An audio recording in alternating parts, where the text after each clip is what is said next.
Morning. I'm Marcia Esri. My husband Steve and I have been asked to share some thoughts about why we are parishioners here at this grand cathedral. Father said, just share why you come here. What draws you here? What about the cathedral nourishes you? And how do we, in turn, nourish this awe-inspiring community? That's what stewardship is. It really is the lifeblood of any church. And being part of something enriches our lives. It provides fellowship and friendship and connection. And it allows the cathedral to thrive, really thrive. As St. Peter said, each of you should use whatever gift you have received to serve others as faithful stewards of God's grace in its various forms. I've been a parishioner here for 30 years or so. I started coming back when Father Knott referred to us as the Church of the Misfits. I came here at the recommendation of a dear friend who was single like me at the time. I did indeed feel like a misfit in the Catholic Church for many reasons. But I found a real home here for my worship. And I was awestruck by the beauty of this place. I never get tired of gazing around at this magnificent structure. And I fell in love with downtown Louisville as a young adult. Its vibrance, the hustle-bustle of workers. I think I feel about downtown like I feel about being an active member here. Downtown is the lifeblood of the city, and it has enriched my life and provided me with connection to our community. I know downtown is going through some tough times for some years now. The protests, the COVID, the gun violence, the empty buildings. But it has faced challenges since Louisville became a bustling river city a couple of hundred years ago. Bloody Monday, right here on the steps of the cathedral. The Standard Gravier shootings. And where did people go to find safety? A sanctuary, right here. I believe our purpose hasn't changed. We remain a sacred haven for tourists and visitors, for some experiencing homelessness, for faithful parishioners, for Catholics who may not make it to church except for Christmas and Easter here at the cathedral. I became a lector some 25 years ago. I can't believe it's been that long. But I feel lecturing is a gift. Doing something as sacred as delivering the Word of God to His people is a humbling and blessed experience. My husband Steve has been lecturing for nearly 20 years, starting shortly after we got married, but he can tell you about that. Our commitment to lecturing has really been a base, a foundation to our commitment to the cathedral, and in some ways to Catholicism. We have a responsibility to prepare the readings and to be present for Mass. This commitment keeps us connected and grounded. It's that little extra incentive when life steers us away from our obligations as Catholics. And that's what all of the stewardship opportunities can provide for you.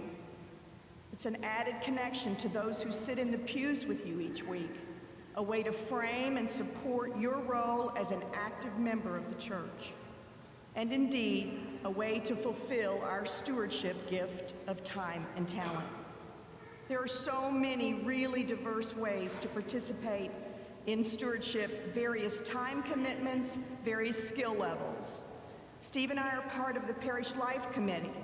We plan parish events such as the Feast Day Fest and the reception following the Chrism Mass, the Spaghetti Dinner, and the highly anticipated Chili Cook-Off, which is next Saturday after 5:30 Mass. We have an amazing group of active parishioners on Parish Life, and we're in a growth mode right now, increasing our activities as we search for ways to feed our Catholic community. I'm not going to describe all the ministries, although I have it on good authority that we sure could use some catechists with RCIA. So, Are you someone who likes working with children? You might have a passion for sharing your faith with the next generation of Catholics, might be looking for a way to share and grow your own faith. Well, maybe it's being a catechist. Training is provided, experience isn't required. Anyway, parishioners will be mailed your annual stewardship commitment packet this coming week. And the Cathedral website also highlights the different ministries. In closing, I want to share with you a few words from St. Mary Euphrasia. Perhaps you haven't heard of her, but she was a fiercely devoted and independent woman who led the Sisters of the Good Shepherd in France in the 1800s, opening over 100 programs across the world to serve women and girls whom society had cast out. In 1842, she sent 5 sisters to Louisville at the request of Bishop Flaget to assist women who had been exploited right here in the River City. And they started the first Good Shepherd ministry in all of North America, which is now Maryhurst. In my nearly 40-year career at Maryhurst, I came to love the mission and values of the Sisters of Good Shepherd, as well as St. Mary Euphrasia's guidance, her brilliant, simple way to do the work of God. She continues to be my lamp, my lighthouse. I have a calendar with a St. Mary Euphrasia quote for every day. And her quote for August the 15th, the Feast of the Assumption, our feast day, is, "Let the virtues which shone in Mary be reflected as far as possible in you." St. Mary Euphrasia demanded a lot from her sisters, setting very lofty goals of prayer and protection, never backing down from a challenge. She stood 4'11", but was a force to be reckoned with. Reflecting on my task today, I was struck by 2 other quotes from her. "Labor generously and unceasingly according to your calling," and "Our work is God's work, and God will protect it." Thank you. Your turn, Steve.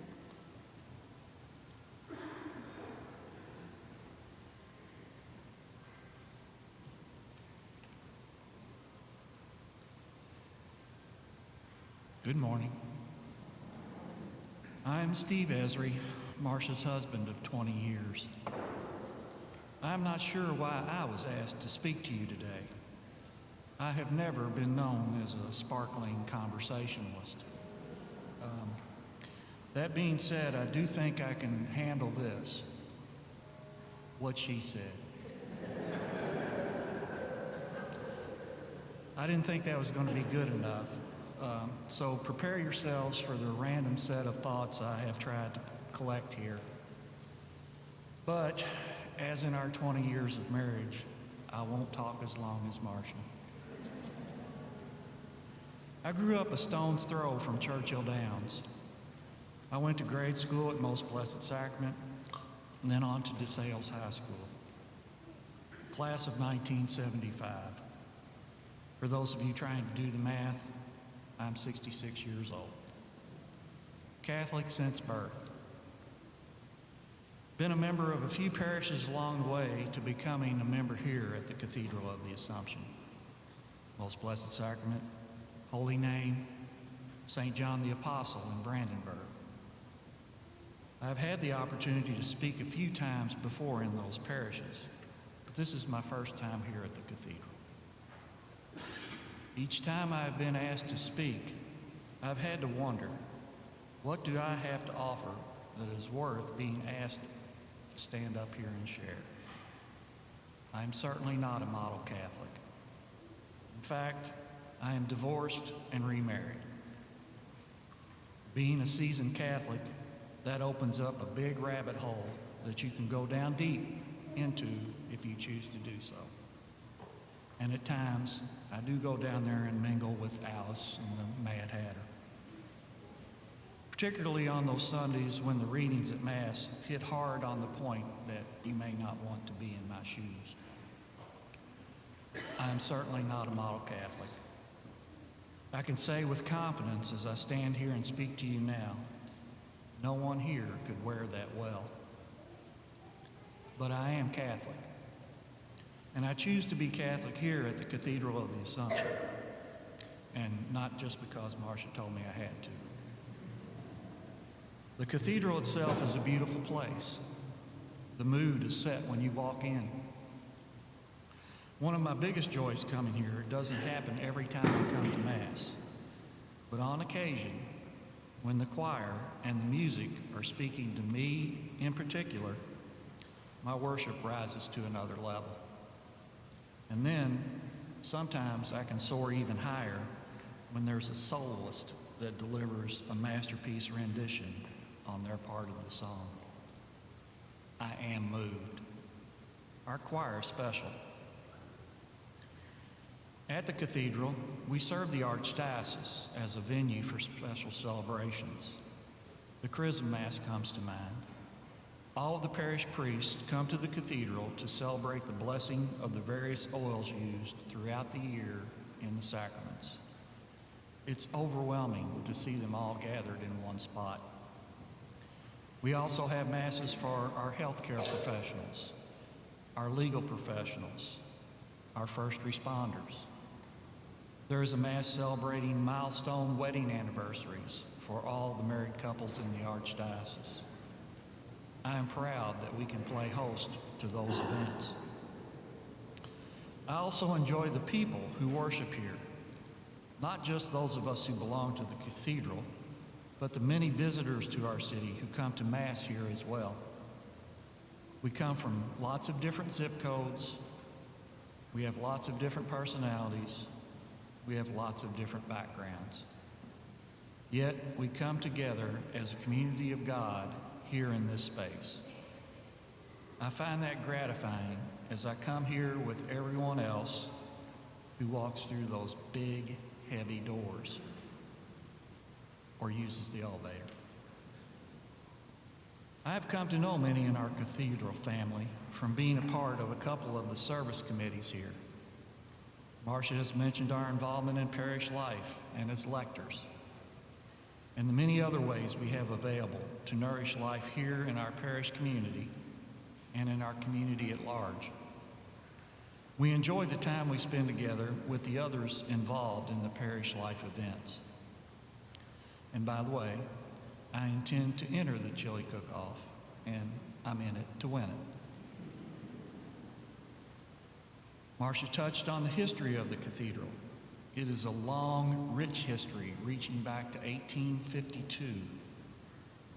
Now, there are some here who seem like they have been giving of themselves to keep our cathedral humming for about that length of time. We certainly could use fresh, new blood. Over that time, though, there have been many who have stepped up to give their time and talent to serve however they could, helping in big ways or helping in small ways. And the need for any and all help is omnipresent. Financial help is always going to be front and center. We have to know that. I will not dwell on it except to say this. I work for Norton Healthcare. Serving our patient population is our mission. There is a truth we acknowledge as we do that work. No margin, no mission. Stewardship, giving of our time, giving of our talent, giving of our treasure. No one individual would be expected to immerse themselves in all things stewardship here at the cathedral. I know I can't. Our time and money have to cover a lot of ground, and no one has a universal skill set. My hope is that we can each find our piece of what makes up stewardship so that we can give in some portion, big or small. Looking forward to the things we can do as we build momentum and continue on our faith journey here at the Cathedral of the Assumption. I want to thank Father for this opportunity, and I want to thank you all for being here to listen.